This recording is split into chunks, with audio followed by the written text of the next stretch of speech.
I came home after 6 months abroad, dreaming of peace, quiet, and the wildflowers my aunt once loved.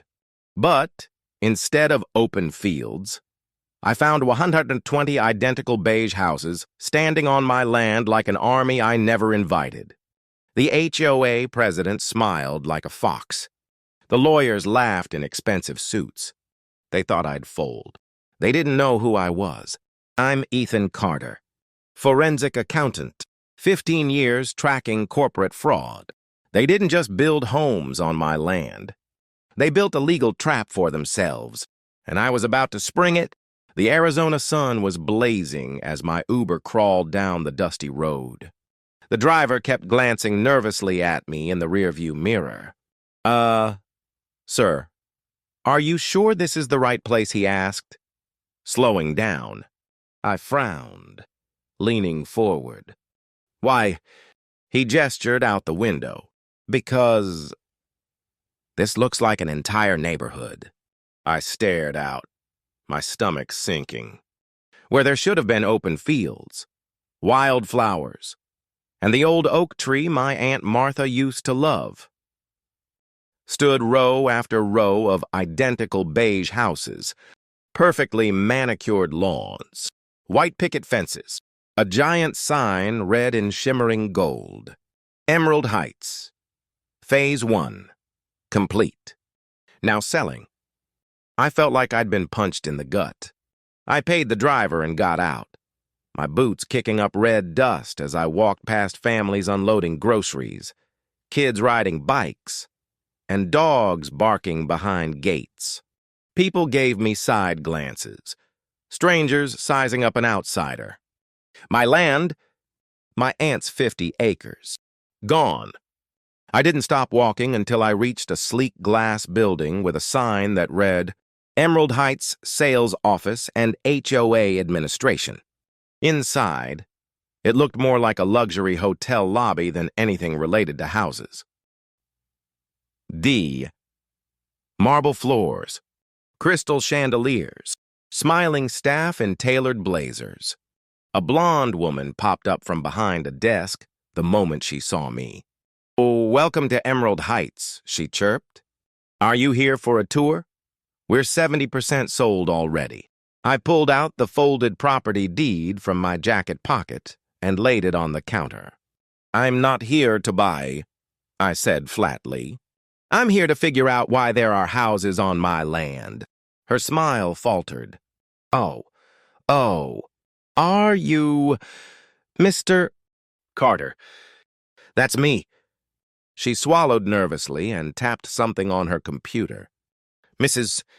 Ross, she told us to expect you. She said you might be a little confused about the development agreement." "Yeah," I said, my voice tight. "Confused's one way to put it." She gestured toward a glass staircase. "Her office is upstairs. She'll explain everything." I climbed the stairs slowly, each step heavier than the last. At the top, a heavy oak door stood slightly ajar. Inside, behind a massive mahogany desk, sat Melanie Ross, silver hair pulled into a sleek chignon, a law degree from Stanford framed behind her, civic awards lined up like trophies. Her smile was sharp enough to cut glass.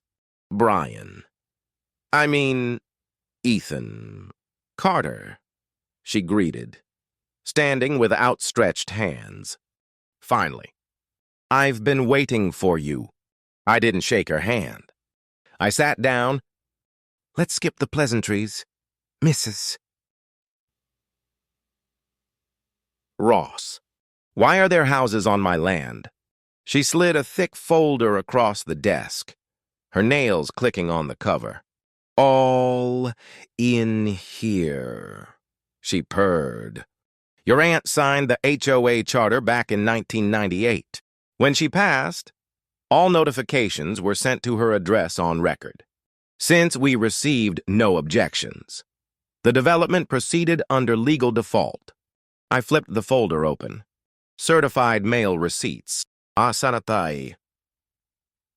Notices. Public. Public records. All addressed to 1223 Maple Drive. My blood ran cold. That house was demolished 2 years ago. You sent everything to a house that no longer exists, I said slowly. Melanie's smile widened. We're required to send notices to the address on file. Not our responsibility to track down absentee owners. She leaned back in her leather chair. I understand this must be overwhelming, Ethan, but the development is already halfway built. We'd like to offer you a generous settlement for your cooperation. I stared at her, my mind racing. She was so confident, so smug. She thought I'd fold. She didn't know I'd spent the last 15 years untangling financial crimes for Fortune 500 companies. I stood up, folding the folder under my arm. I'll be reviewing these documents with my attorney. Melanie's lips curled into a patronizing smile. Of course. But just so you know, fighting this will be expensive and futile. O-S-A-R-N-E. We've got Morrison, Keller, and Associates on retainer. You've heard of them. I had DSO.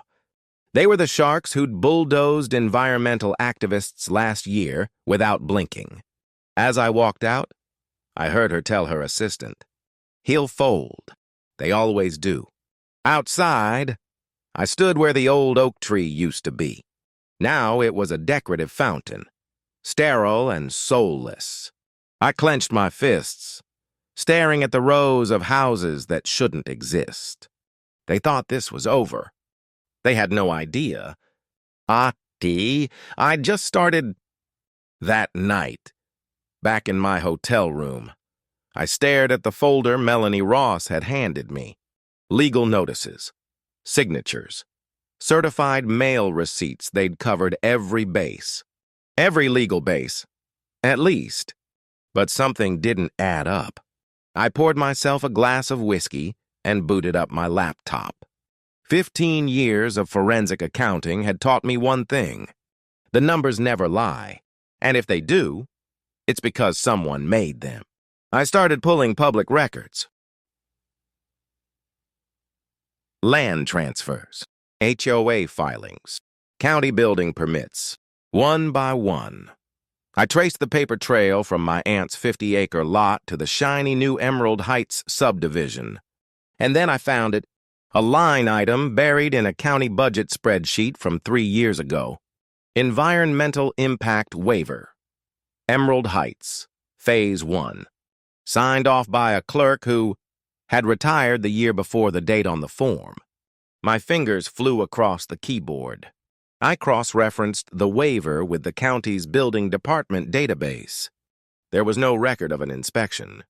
No environmental survey. Nothing. Just a missing file and a rubber-stamped approval. That was the first red flag. The second came when I checked the ownership chain. 3 shell companies had held the title to the land in the past 5 years. Each one registered out of state. Each dissolved exactly 11 months after formation. By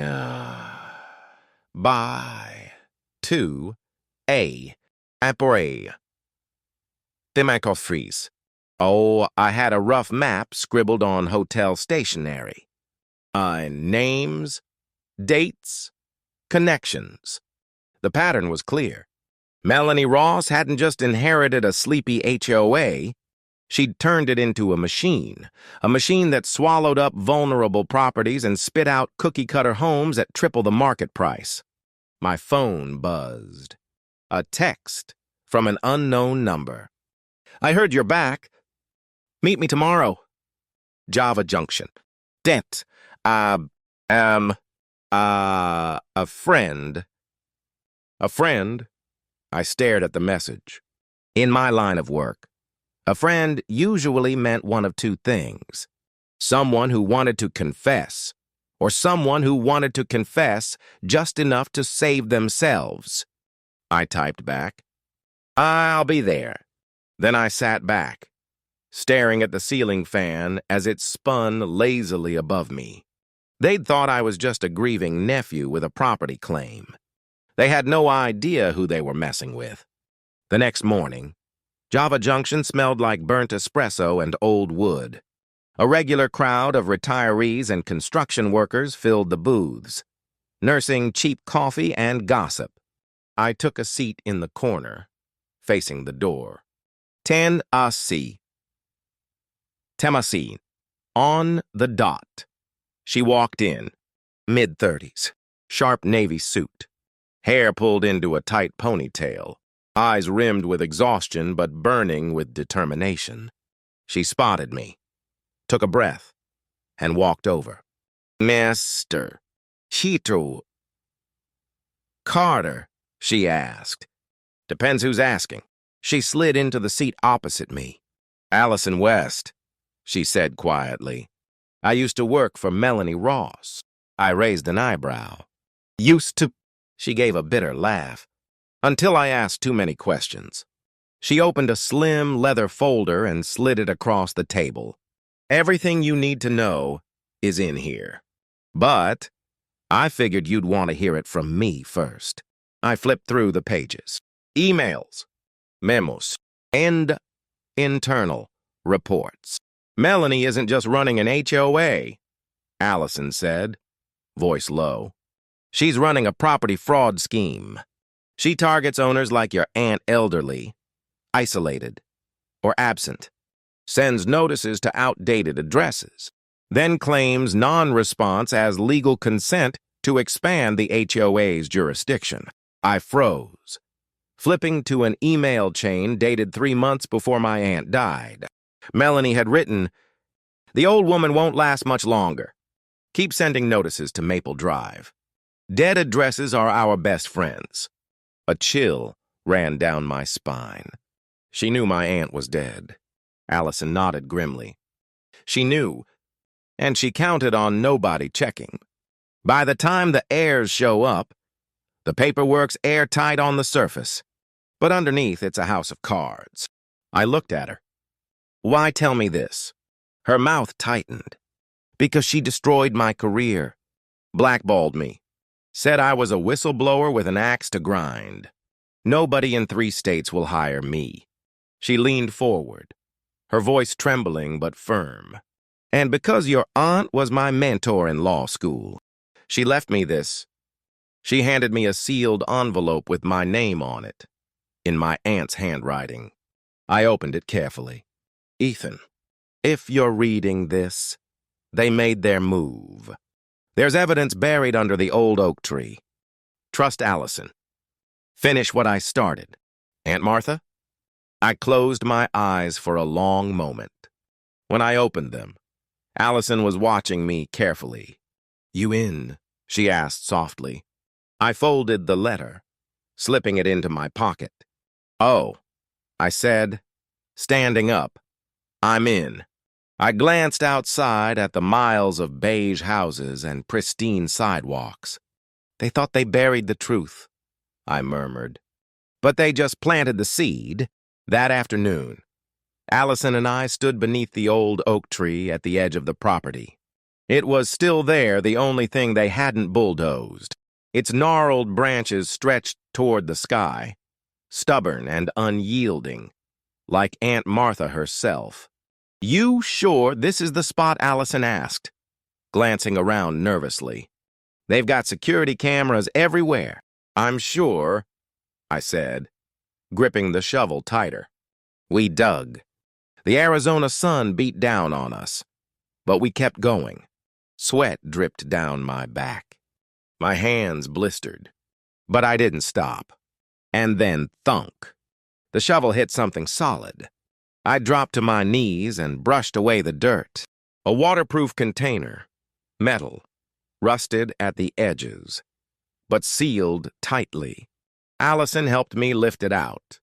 Let's get this back to the hotel, I said. Back in the room, we opened it. Inside, a stack of manila folders. A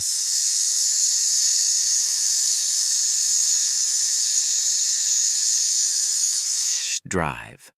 A leather-bound diary. The first folder was labeled Emerald Heights, Original Deed. I flipped it open.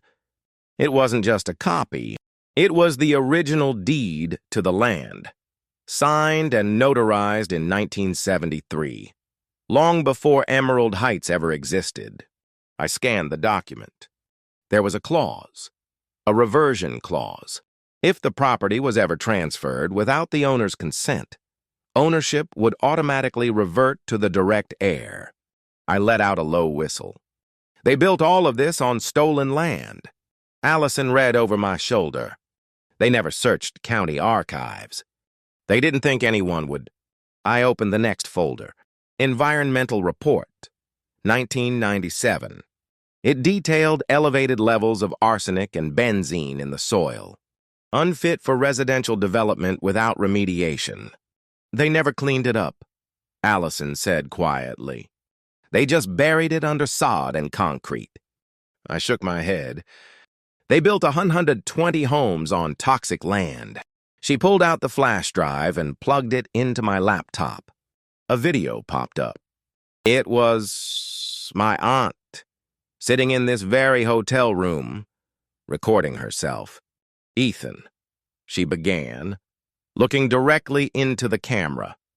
If you're seeing this, then Melanie Ross got what she wanted, but she didn't win. Everything you need is in that box. The documents, the recordings, the financials. Use them. And Ethan... She paused, her eyes fierce. Don't just fight for me. Fight for everyone. They've hurt. The screen went dark. I stared at the laptop for a long moment. You okay? Allison asked, softly. I swallowed hard. Yeah, I'm okay. But I wasn't... Not really. I was angry, furious, determined. And I was done playing defense. That evening, we laid everything out across the bed. The files, the maps, the timelines. We've got enough for a civil case, Allison said. Maybe even criminal. Not enough, I replied. We need more. We need to tie Melanie directly to the fraud. We need her voice, her signature, her fingerprints on every illegal move. Allison frowned. She's careful. She doesn't sign anything directly. I tapped the diary. She talked to someone. She worked with contractors, inspectors, and city officials. Someone has something. We pored over my aunt's diary. Names. Dates. Meetings. She met with a guy named Harrison. I said. Jim Harrison. Contas. Contractor. Allison's eyes widened. I know him. He's Melanie's developer partner. According to the diary, Aunt Martha had suspected Harrison of cutting corners on building permits. Think he'd flip on her, I asked. Allison snorted. Not unless he's facing prison. I sat back. Then we make him feel like he's facing prison. Allison smiled grimly. I like how you think. The next day, we staked out Harrison's office. A squat building with tinted windows and a BMW parked out front. We watched as Harrison left at noon, cigar in hand, phone pressed to his ear. Let's pay him a visit, I said. We entered the office posing as potential clients. The receptionist barely looked up. I'm here to see Mr. Harrison, I said. Tell him Ethan Carter stopped by. She froze, looked up sharply. A minute later, Harrison barreled out from the back, face red. You've got 5 seconds to leave before I call security, he growled. I held up a copy of the environmental report. Call whoever you want. Jim. But when the feds come knocking, they'll have questions about this. He snatched the paper, scanned it. then paled. Where the hell did you get this? From someone who wanted the truth to come out. His hands trembled slightly. You have no idea what you're messing with. I stepped closer. Oh, I think I do. And so do the people who bought homes on poisoned land. He backed up. You're bluffing. Nobody's gonna care. I smiled coldly. Want a bet? He glared at me. What do you want? Everything. I said. Every fraudulent permit. Every backroom deal. Every bribe. He hesitated. I can't. You will, I said. Or you'll be the first domino to fall when this hits the news. And trust me, when Melanie throws someone under the bus, it won't be herself. Harrison sank into a chair. I need protection. Allison stepped forward. Then start talking. Jim Harrison sat hunched over his desk, sweat beading along his hairline. For a man who'd built hundreds of homes, he suddenly looked like one crumbling under his own roof. Start at the beginning, I said, leaning forward. Tell us everything. Allison pulled out her phone, set it to record, and placed it on the desk between us. Jim swallowed hard. Melanie approached me 5 years ago, he began. She said she had a plan to fast-track developments. Claimed she could get approvals nobody else could. Said she had connections, judges, inspectors, city council members. He laughed bitterly. I thought she was full of it. But then permits started getting approved in half the time. Inspectors looked the other way. Environmental reports disappeared. And this, the end I. Best idea of properties, I asked. She picked them, Jim said. Always elderly owners, absentee heirs, or messy titles. She'd find a legal loophole or exploit an outdated clause. And when owners didn't respond to notices well, she'd move in like a vulture. My jaw tightened. She used the same scam on my aunt. Jim nodded grimly. And a dozen others. We built Emerald Heights on land that should have never been zoned residential. She knew about the contamination. Hell, she counted on it. I exchanged a glance with Allison. Why, Allison asked. Why build homes on toxic land? Because it gave her leverage, Jim replied. She planned to condemn the neighborhood in a few years, claim the pollution made it uninhabitable, force the residents out for pennies, then sell the land to energy companies for mineral rights. The homes were never the end game. They were camouflaged. A cold shiver crawled down my spine. She was building a ticking time bomb, I murmured. Jim sighed. Look, I didn't know all of it at first. I thought I was just a builder. But when the first lawsuit came in, when the first resident got sick, she made it clear. Either stay in line or get buried. Allison leaned in. We can protect you if you cooperate. But you need to give us more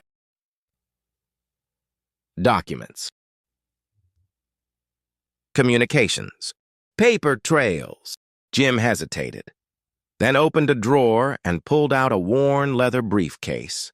I've kept everything, he said. Emails, signed contracts, copies of fake reports, insurance records. I knew one day I'd need insurance. He handed it over. Allison flipped through it. Her eyes widened. This is everything. Jim gave a hollow laugh. Yeah, everything. Except peace of mind. I closed the briefcase. You're going to testify. Jim's face crumpled. If I do, I'm a dead man. You're already a dead man if you don't, I said softly. Melanie's burning bridges. When this ship goes down, You're first overboard. He stared at me. You swear you'll protect me? I nodded. You have my word. He slumped in his chair. Abobesos. Dayaoi. Abudeniawandian biast. I'm in. Later that evening, Allison and I sat in the hotel room, spreading the contents of Jim's briefcase across the bed. Look at this, she said, holding up a document. Here's a forged signature from the county assessor. And here, emails between Melanie and a state senator, negotiating campaign donations in exchange for rezoning approval. I whistled low. She wasn't just running a scam. She built an empire.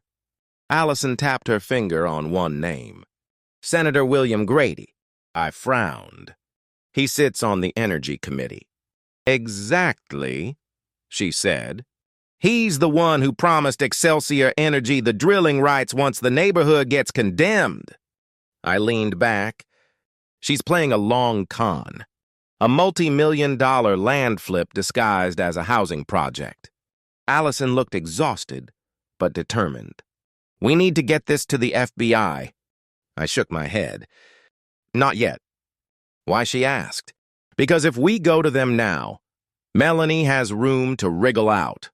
She'll pin it all on Jim, burn the evidence, and disappear. I held up the flash drive my aunt had left. We need to corner her. We need her to incriminate herself in her own words. Allison's eyes gleamed. Au sabah. A wire. I nodded. Oh, a wire. She grinned slowly. You're really going to play her. I'm going to make her think she's won, I said. And then I'm going to make her confess. Allison leaned back, a spark of admiration in her gaze. Your aunt was right. You're the one person who could take her down. I smiled faintly. Let's hope I live up to it. The next day, I requested a meeting with Melanie at her office. Tell her I'm ready to settle. I instructed her assistant. I could almost hear Melanie's smug laughter over the phone. She'll see you at 2, the assistant replied. Allison met me outside. You sure about this? She asked. No, I admitted. But it's the only way. She handed me the recording device. Be careful. I pocketed it, squared my shoulders, and walked into the lion's den. Melanie was waiting behind her massive mahogany desk, a glass of champagne in hand. Well, she purred. The prodigal nephew returns. Ready to play ball. I smiled politely. Let's talk. Melanie gestured for me to sit across from her, her smile cool and predatory. I have to admit, Brian, she said, swirling her champagne, you've been a stubborn little thorn in my side. But I respect persistence. Let's discuss how to make this disappear. I leaned back in the leather chair, scanning the room. Security cameras in the corners, a framed law degree on the wall. Behind her, tall windows overlooked the artificial perfection of Emerald Heights. Rows of identical houses, manicured lawns, and a sparkling fountain where my aunt's old oak tree once stood. I'm listening, I said carefully. Melanie leaned forward. Here's the deal. We'll cut you a check for $500. $1,000. Tax-free.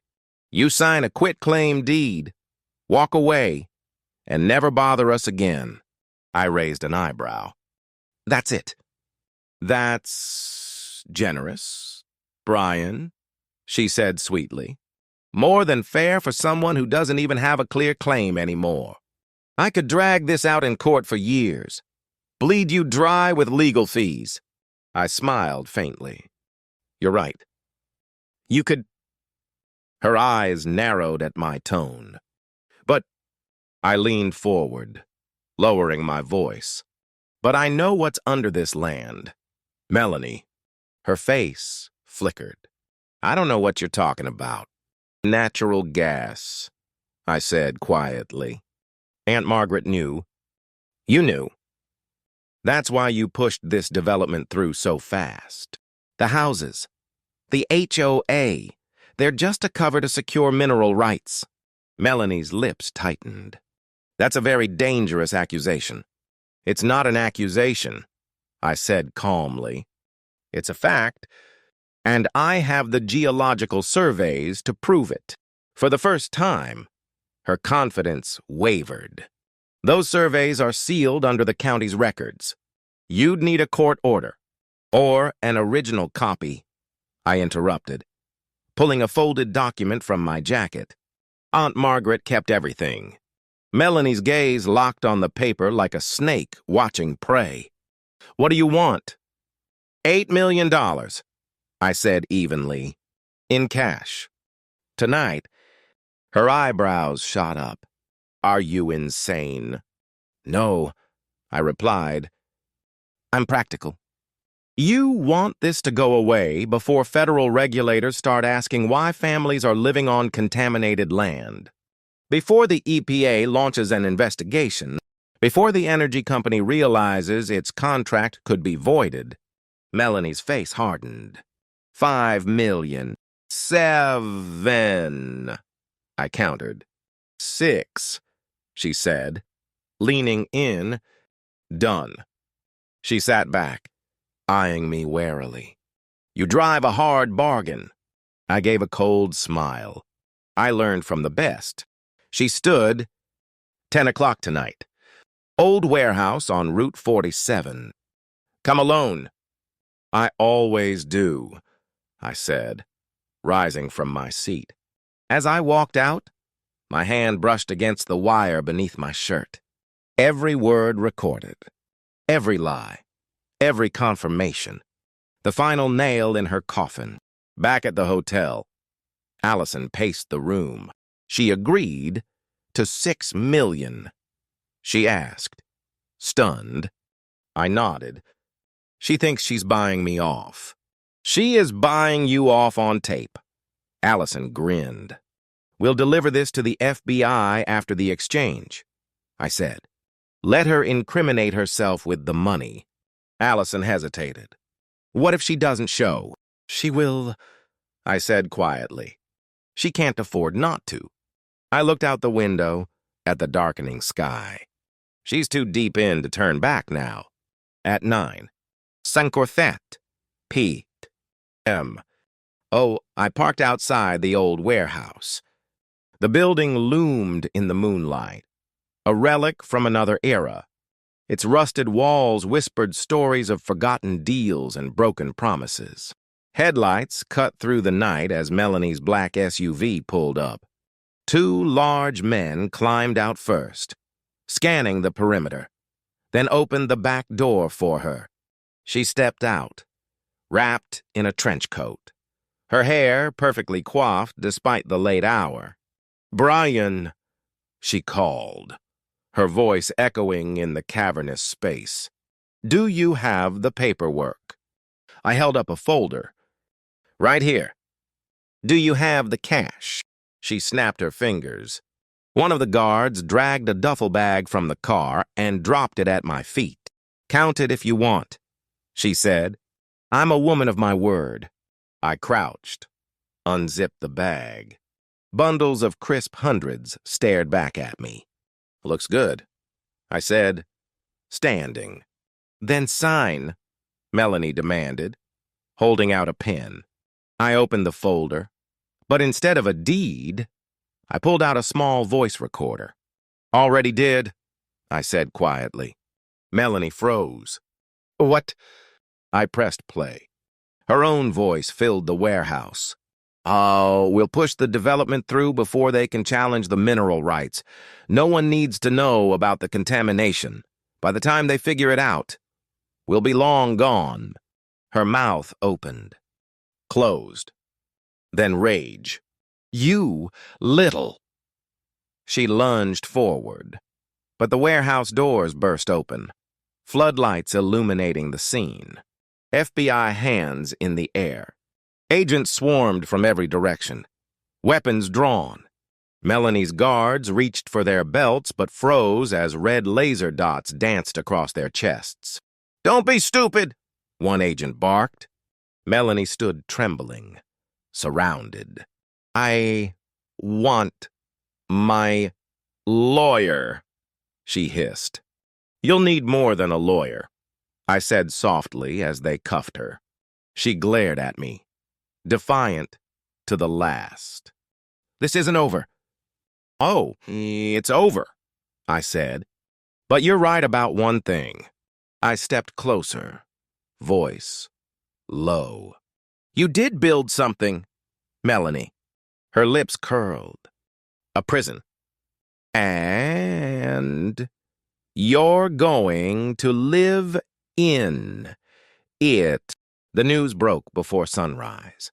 HOA president arrested in FBI sting operation. Blared the headlines. Melanie's mugshot plastered across every major network. Her once flawless image, a silver-haired power player in pearls, now reduced to a booking photo with smeared eyeliner and a vacant stare. I sipped my coffee in the hotel lobby, watching the coverage unfold. Allison slid into the seat across from me, her eyes wide with disbelief. "I can't believe it," she whispered. "You actually pulled it off." I nodded slowly. "It's not over yet." Her smile faded. "You're right. The fallout's just beginning." Across the TV screen, a reporter stood in front of Emerald Heights. Residents waking up this morning stunned to learn their HOA president is facing charges of fraud, conspiracy, and money laundering.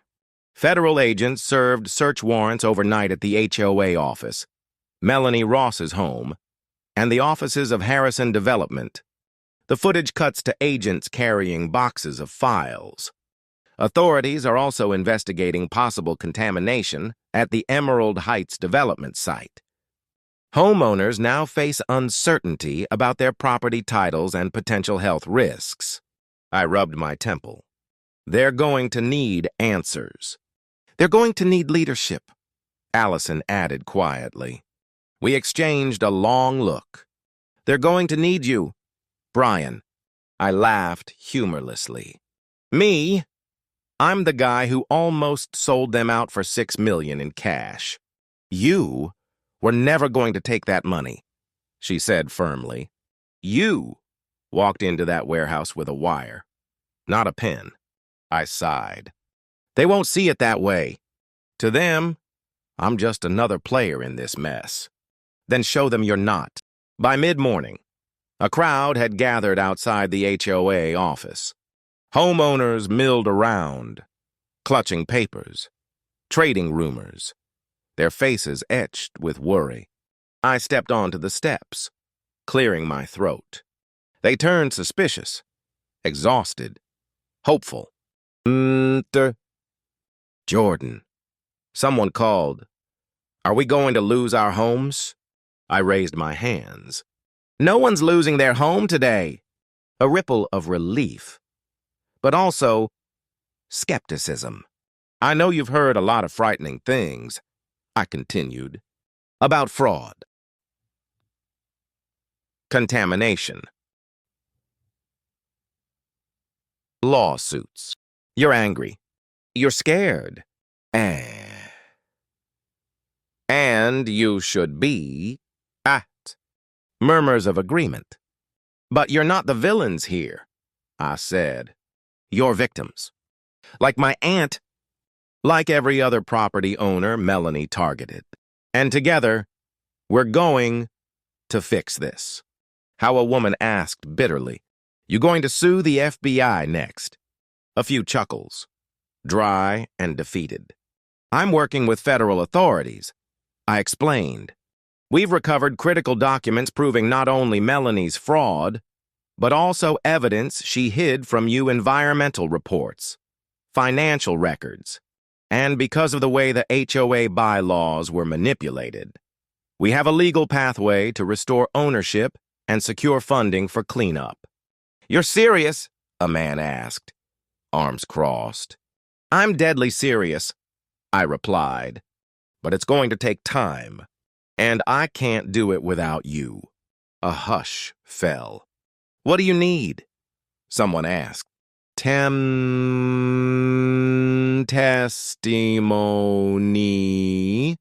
I said. Your stories.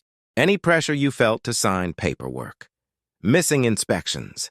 Forged signatures. Every detail you remember strengthens our case. Slowly, hands raised. I remember they made me sign closing docs at 11 p. "I'll be esta."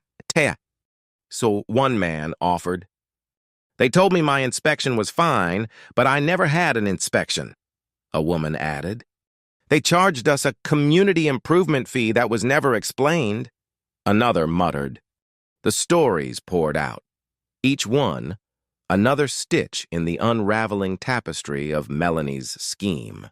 I listened, taking notes, building a mosaic of injustice. "You're not powerless," I told them. "You were manipulated, lied to. But now, we've got leverage. And with that leverage comes choice." Later that afternoon, I sat in a conference room with Allison and a team of federal investigators. Piles of documents surrounded us. Email chains, financial ledgers, contractor invoices, all threading together into a damning narrative. "This is bigger than Emerald Heights," one agent muttered grimly.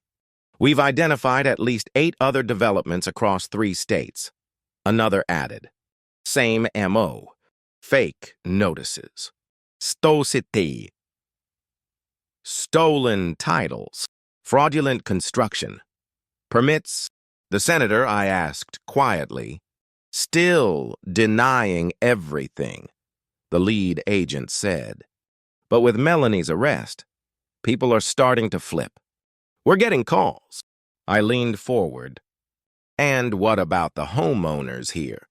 "We'll work with your legal team to create a restitution fund," the agent promised. "We can't erase what happened, but we can make them whole again."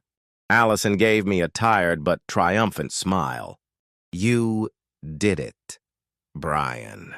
"No," I corrected softly. "We did it?"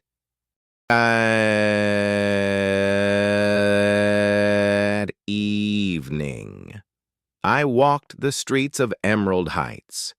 Gone was the polished facade of perfection. Yellow tape cordoned off the HOA office. Real estate signs had been pulled down. Neighbors gathered in driveways, comparing notes, sharing theories. A little girl rode her bike past me, her training wheels clattering against the pavement. For the first time, the community felt real.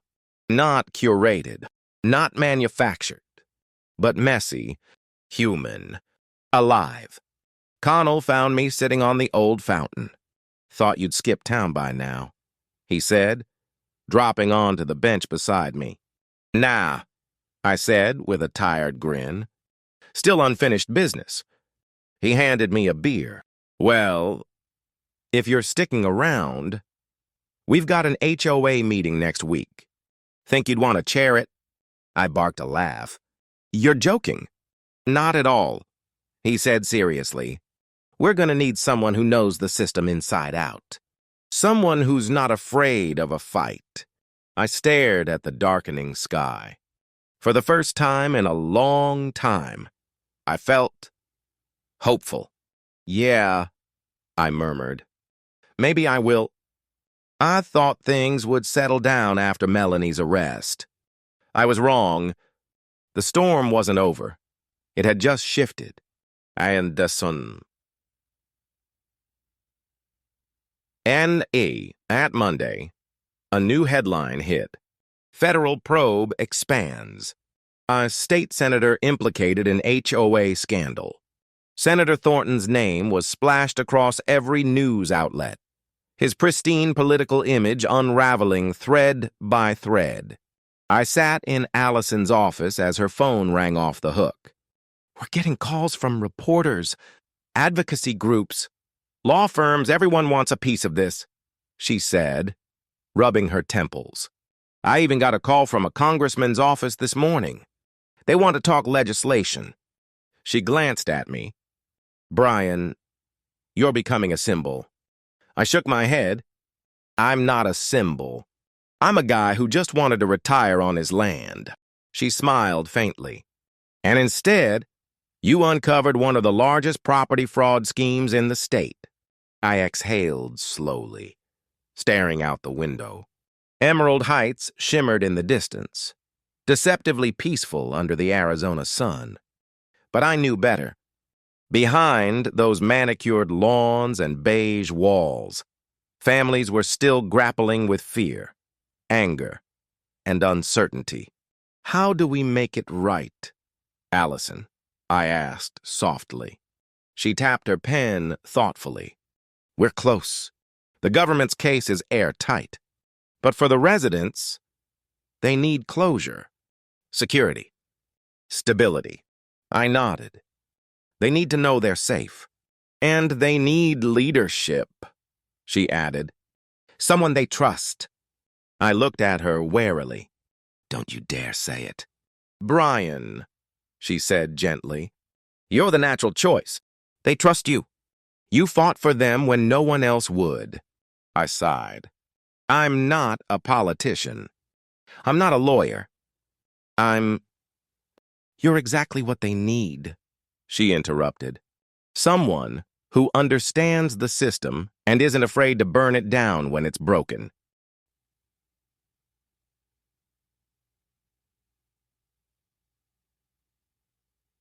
That evening, Connell called an emergency community meeting. We gathered in the park, no more fancy community center. No more marble lobbies. Just folding chairs under string lights. Neighbors sitting shoulder to shoulder. I stood before them, heart pounding, wondering if I even belonged here. But when I looked into their eyes, tired, hopeful, determined, I knew. I won't sugarcoat it. I began. We've been lied to. Stole. Cheated. Used.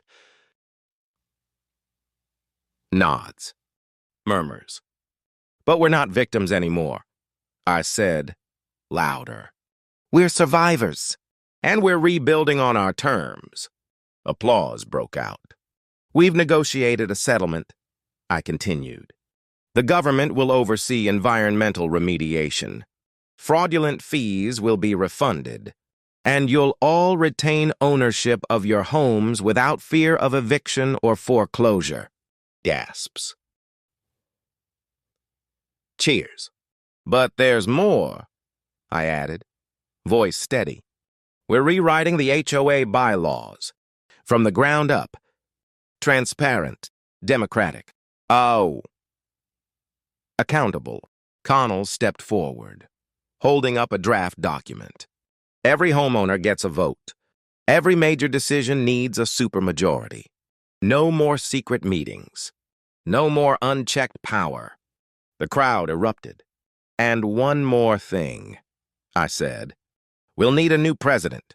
Someone who'll fight for you. Protect you. Work for you. I took a deep breath. Dozens of hands shot up. A chant rose from the crowd. Brian, Brian, Brian. I swallowed hard. All right, I said, lifting my hands. But we do this together. No titles. No thrones. Just neighbors. Cheers turned to laughter. Relief spread like a breeze. For the first time in months, Emerald Heights felt alive, human. Whole. But the fight wasn't entirely over. Later that week, I met with Special Agent Chen. He spread out a map across his desk, pins marking properties across 3 states. This wasn't an isolated scheme. he said grimly. Melanie was part of a network. And with her testimony, we're going after the rest. He pointed to Nevada. Next up. Desert Crest. Same playbook. Same players. I traced the pins with my finger. How deep does this go? Chen met my gaze. As deep as greed can dig, Brian. I leaned back. You're gonna need more than badges and subpoenas. He grinned. That's why I'm talking to you. I raised an eyebrow. Me. You've done what no agency could, Chen said. You earned trust. You cracked the code from the inside. You think you're done, but you're just getting started. I stared at the map. A part of me wanted to walk away. Retire. Plant wildflowers in Aunt Margaret's memory. But another part. The part that had followed every ledger line. Every forged signature knew. This wasn't just about my land anymore. It was about every person. Like my aunt. Every neighbor is still trapped in systems designed to crush them. I stood. Tell me where to start. It had been a year since the night Melanie Ross was led away in handcuffs. A year since the headlines, the courtrooms, the testimonies that toppled a network reaching higher than anyone had imagined. And yet, as I stood at the edge of my aunt's old wildflower field, now reborn as a playground filled with laughter, I knew the real victory wasn't in the convictions. It was here. In the way neighbors now shared coffee on front porches, instead of whispering behind closed doors. In the way children ran freely on land once fenced off by greed. In the way Emerald Heights had transformed from a gated illusion into a true community. That morning, Connell found me leaning against the fence. Big day. Brian, he said, handing me a folded program. They want you to say a few words. I looked at the cover. Emerald Heights Community Center. Grand reopening. Dedicated to Margaret Jordan. My throat tightened. I don't need a stage, Connell. You're not going up there for you, he said softly. You're going up there for her. I closed my eyes, feeling the breeze against my face. For Aunt Margaret, for every letter she wrote, every document she buried, every battle she fought, knowing she might never see the victory. Okay, I said quietly. Let's do it. The crowd gathered under a canopy of string lights and hand-painted banners. No corporate logos, no developer plaques, just families, neighbors, friends. Connell stepped to the podium first. Before Brian comes up, I want to remind everyone what this place used to be. He began. A monument to power, secrecy, greed. He gestured behind him. But now, it's a space for all of us. A garden. A library. A gathering place. The crowd applauded. And none of this would have happened without Brian Jordan. Cheers erupted. I took the stage, heart pounding. Not from nerves, from gratitude. Thank you, I said, letting the words settle. I didn't set out to be anyone's hero, I continued. I just came home to the land my aunt loved, to the dream she protected. I paused, scanning the faces, some familiar, some new. What we built here wasn't just about bricks and bylaws, I said. It was about reclaiming what mattered, about saying enough, about proving that no amount of greed can outlast the power of community. Another wave of applause. I held up a small, weathered notebook. My aunt left me this, I said. It's filled with names, dates, Notes. A record of every injustice she witnessed. I flipped through the pages. But the last entry wasn't about corruption. It wasn't about Melanie Ross or legal traps or court cases. I smiled faintly. It was one line. I read aloud, "The wildflowers will bloom again." The crowd went quiet. And she was right, I said softly. Because here we are.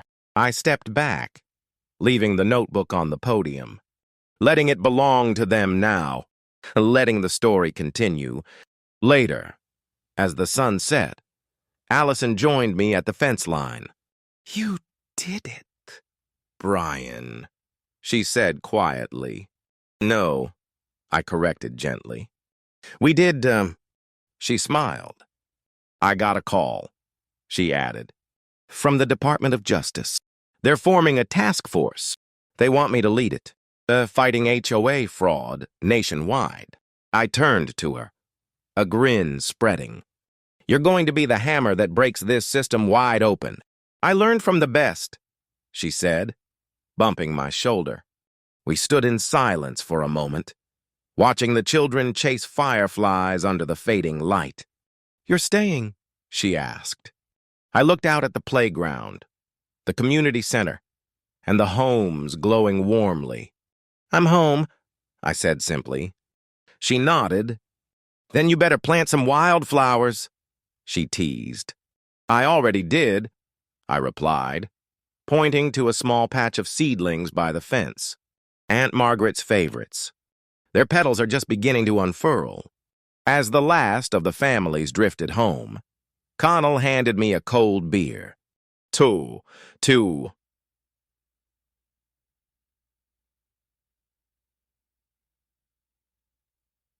Gurrit. He toasted. To,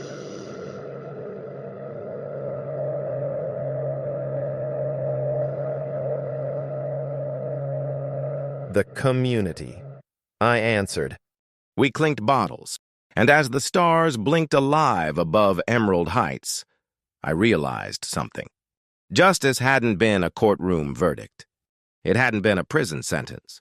It hadn't even been a legal victory. Justice was in this moment, this peace, this promise, that no matter how deep the corruption, no matter how high the walls, a community united could tear it down. HOA, Kawati, cause, tapat, tansait, res, build. Could bloom, wild and free, exactly as my aunt had dreamed, exactly as it was always meant to be. Their greed built walls. We tore them down. And if this story moved, you share it. Because together, we're stronger than any system that tries to silence us. Drop your city below. Tell us where you're watching from, and let's remind the world. True power belongs to the people.